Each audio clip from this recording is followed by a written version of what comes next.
김민재 선수의 기사가 일본에서 쏟아져 나오고 있습니다. 기사 내용과 일본 반응 함께 보시죠. 아시아의 축구를 이끄는 나라는 일본, 한국, 김민재, 이강인의 B클럽 이적으로 궁금해진 시장 가치.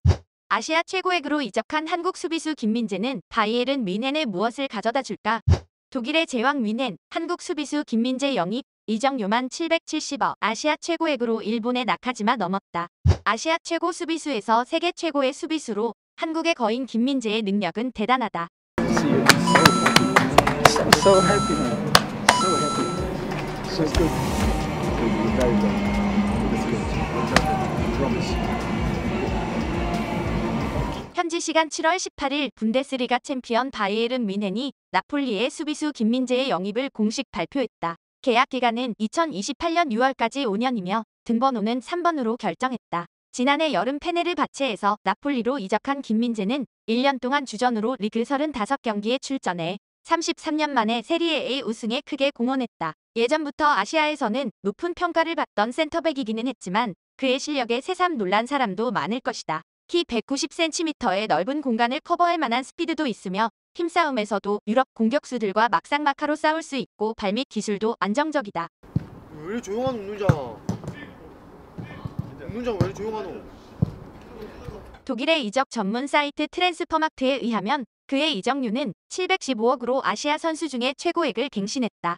2017년 포르티모넨스에서 알투아 일로 이적한 나카지마 쇼야의 500억을 크게 넘긴 금액이다. 한국인 센터백이 독일의 제왕 뮌헨에서도 그 실력을 증명할 수 있을까? 한국은 올여름 김민재뿐 아니라 미드필더 이강인의 파리 생제르맹 이적도 화제가 돼 한국 선수들의 스텝업 이적이 두드러졌다.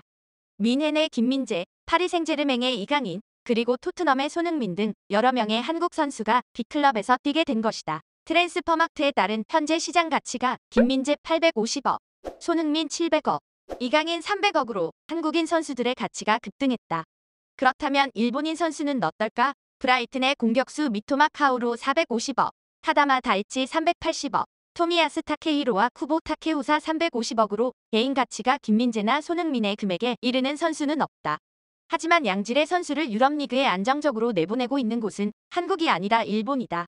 일본에는 시장 가치 140억이 넘는 선수가 여러 명 있으며 모두 유럽 클럽에서 주전 선수들이다. 도안 리츠, 푸르하시 쿄고, 이타쿠라 코우, 모리타 히데마사 등 한국보다 훨씬 많은 클럽에서 뛰고 있다고 할 수 있다. 한국 선수 중 이강인 다음으로 높은 가치는 울버햄튼의 공격수 황희찬이며 그 다음은 헨트의 미드필더 홍현석이 80억으로 자릿수가 하나 줄어든다. 아시아 축구를 이끌어온 일본과 한국, 앞으로 김민재와 미토마 등의 활약으로 아시아 선수에 대한 주목도가 높아질 것으로 보인다. 다음은 일본 반응 보겠습니다.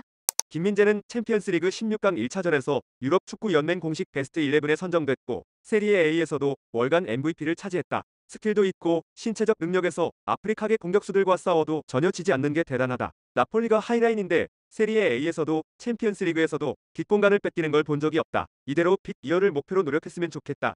피파 랭킹에서 지고 맞대결에서는 3대0으로 계속 지더니 뭐 하나라도 이기고 싶었나 보다. 일본인 대부분은 이제 B클럽에 관심이 없다. 그냥 유럽파 늘려서 평균 수준을 끌어올리고 피파 랭킹 10위 안에 진입, 월드컵 우승을 진심으로 목표하고 있다. 선발 멤버 대우받고 뮌헨으로 이적한 건 진짜 대단함. 나폴리에서 시즌 내내 잘했지만 그래도 아시아인한테 좀처럼 있는 일은 아님.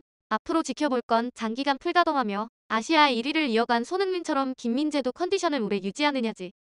나카지마 이적료는 중동에서 지불, 김민재는 스텝업에서 뮌헨이 지불. 그 가치는 전혀 다르지. 다만 진짜 거물인지 아닌지는 앞으로 지켜봐야 함. 진짜 눈에 띄게 빈틈도 없고 굉장히 좋은 선수다. 한국 축구는 선수 육성의 위기감을 느끼고 있는 것 같던데 이런 선수가 나온 건 솔직히 좀 부럽다. 현재 아시아에서 넘버원 센터백이자 수비수인 건 틀림없다. 나폴리 이적 1년 만에 자리를 잡고 1군 스쿼드에 들었다. 루카쿠나 블라호비치, 테미, 지루 등과 대치해도 결코 뒤지지 않는 퍼포먼스는 부러움마저 느낀다. 일본에도 이런 센터백이 빨리 나왔으면 좋겠다.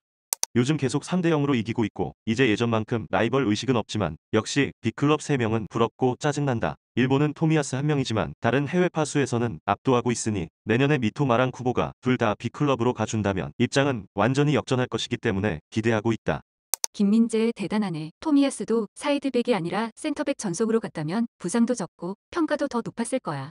김민재가 중국이랑 터키에 있을 땐 토미야스 평점이 더 높았는데 이제 완전히 추월했구나. 나이가 있긴 하지만 커리어를 더 쌓을 수 있을 것 같다. 가능하다면 톱 오브 톱 프리미어 빅6에서 보고 싶다.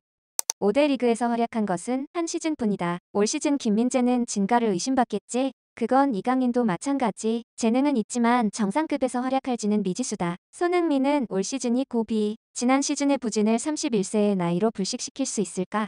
이제 저런 비교 좀 그만해라. 개인의 계약금, 이적금은 배경이나 상황에 따라 많은 사항이 얽힌다. 심플하게 능력만 가지고 비례하는 것도 아니다. 일본을 한국이랑 비교하는 건 그만하고 높은 무대에서 어떤 결과를 기대할 수 있는지나 보자. 김민재, 일본은 유럽으로 이적하는 걸 적극적으로 허락해준다고 부럽다고 말했던 선수 맞지? 한국에서 일본을 좋게 말하면 친일 취급을 받는데도 저렇게 자신의 의견을 발언하는 선수라 유럽에서 성공한 것 같다. 이정료만 715억, 신중한 미넨이 만만치 않은 고액 투자를 하는 건 드문 일이긴 해. 아시아인이 아니었다면 1000억까진 오바고 900억은 넘겨도 이상하지 않을 실력인 것 같아. 김민재가 전북 시절 금전적으로 가장 조건이 좋은 베이징을 이적지로 선택했다는 기사를 봤었다. 가난한 가정에서 자랐기 때문에 금전적으로 여유를 가지고 효도를 하고 싶어서 그랬겠지. 하지만 지금 김민재의 수준을 봤을 때 전북에서 유럽으로 바로 갔어도 일찍 평가를 높여 지금보다 빠르게 B클럽의 주전으로 이름을 날렸을 것 같다. 이제 완전히 토미야스보다 하이레벨의 존재가 되었구나. 하긴 세리에A에서도 패스 개수 1위였던 것 같다. 한국은 유럽으로 진출하는 선수 수는 적지만 가끔 박지성, 손흥민 같은 세계적인 괴물 선수가 나오기도 한다.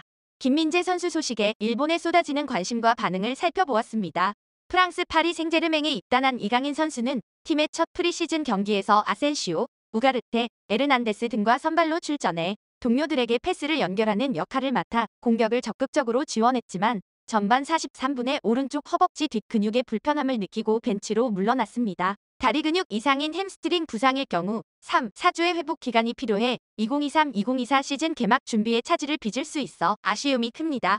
파리 생제르맹은 한국과 일본에서 진행되는 동아시아 투어를 위해 22일 일본으로 출국했습니다. 일본 오사카에서 알라스르, 세레소 오사카와 맞대결을 펼친 뒤 도쿄로 건너가 인터밀란과 친선 경기를 치를 예정입니다. 이후에는 한국으로 넘어와 부산에서 전북 현대와 친선 경기가 예정돼 있습니다. 이강인 선수는 명단에 포함됐지만 부상으로 인해 경기 출전 가능성은 미정입니다. 또 최근 계약 연장 문제로 팀과 갈등을 빚은 음바페는 후반 21분에 교체 투입돼 후반 추가 시간에 직접 골을 넣었습니다. 음바페 선수는 동아시아 투어 출전 선수 명단에서 제외됐습니다. 미국 경제 전문지 포브스는 21일 스페인 매체 보도를 인용해 PSG가 음바페에게 10년간 1조 4천억 규모의 계약을 제시했다고 전했습니다. 하지만 음바페가 쉽게 서명하지 않을 것이라는 전망입니다. 영상은 여기까지입니다. 일본과 관련한 다양한 소식을 전하고 있습니다. 재미있게 보셨다면 구독과 좋아요 부탁드립니다. 영상 제작에 큰 힘이 됩니다. 시청해주셔서 감사합니다.